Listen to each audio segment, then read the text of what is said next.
তুমি কি সমস্যায় আছো? তুমি কি ফেইলর হয়ে যাচ্ছ? এমন কি হচ্ছে যে তুমি যেখানেই হাত দিচ্ছ সেখানেই ফেইলর হয়ে যাচ্ছ? এমন কি হচ্ছে যে তুমি যেটা চাচ্ছ বাট সেটা হচ্ছে না? এমন কি হচ্ছে যে তুমি একটা ভালো আশা করছো কিন্তু সেখান থেকে সমস্যা সৃষ্টি হচ্ছে? সমস্যা সমস্যা সমস্যা সমস্যা সমস্যা সমস্যা থাকবেই।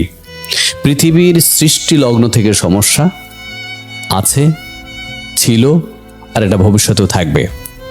একটা জিনিস মাথায় রাখবে, তুমি যেদিন জন্মেছিলে সেদিনও কিন্তু সমস্যা ছিল। কথা বলতে পারতে না, হাঁটতে পারতে না, এই যে তুমি মানুষকেও চিনতে পারতে না। একটা সময় তোমাকে যদি না বলা হতো এটা তোমার বাবা হয়, তুমি কিন্তু চিনতে পারতে না। তো পৃথিবীর জন্মটাই তো হচ্ছে সমস্যা থেকে। আমরা তো সমস্যা থেকেই তো বেড়ে উঠি। এই যে তোমার এই লাইফে এই পর্যন্ত তুমি হিসাব করে দেখো তো, তোমার জীবনে তুমি কতগুলো সমস্যার সমাধান করেছো একা একাই। তোমাকে যদি একটা কাগজের লিস্ট করো তাহলে দেখবে যে হিসাব ছাড়া সমস্যার সমাধান তুমি একাই করেছো।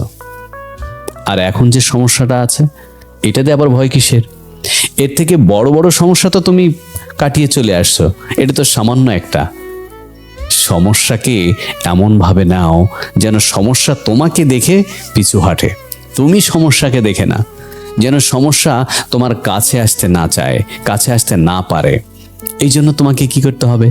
তোমার কনফিডেন্সটা বাড়াতে হবে। তোমার কনফিডেন্ট লেভেলটা যদি হাই থাকে তাহলে কোনো সমস্যাই সমস্যা না। তুমি যদি সমস্যাগুলোকে হেয় প্রতিপন্ন করো তাহলে দেখবে সমস্যা আর কখনো আসবে না। কারণ যখন তুমি কোনো একটা মানুষকে প্রাধান্য দিবে, যখন তার কথা মতো চলবে, তখন সবসময় সে চাইবে তুমি যেন তার কথা মতো চলো। কিন্তু যদি তুমি তার কথাকে কানে না দাও, তুমি যদি তার কোনো কথাকে মূল্যায়ন না করো, তাহলে দেখবে একটা সময় সে আর তোমার সাথে কথাই বলতে চাইবে না। তো সমস্যাগুলোকে তুমি যদি মেইন প্রবলেম হিসেবে ধরো, মেইন সমস্যা হিসেবে ধরো, সেগুলো যদি মনে করো যে না আমার দ্বারা সম্ভব না, আমি এটা সমস্যার সমাধান করতে পারবো না, তাহলে তো সমস্যা তোমাকে চেপে ধরবেই। এটাই স্বাভাবিক। তুমি উল্টোটা ধরো, সমস্যাকে তুমি চেপে ধরো, তাহলে দেখবে যে সমস্যাটা তোমার কাছে আসতে ভয় পাচ্ছে। তখন সব সমাধান। সমস্যা তো মানুষের জীবনে থাকবেই, মৃত্যুর দিন পর্যন্ত সমস্যায় থাকবে, মৃত্যুর আগের দিন পর্যন্ত।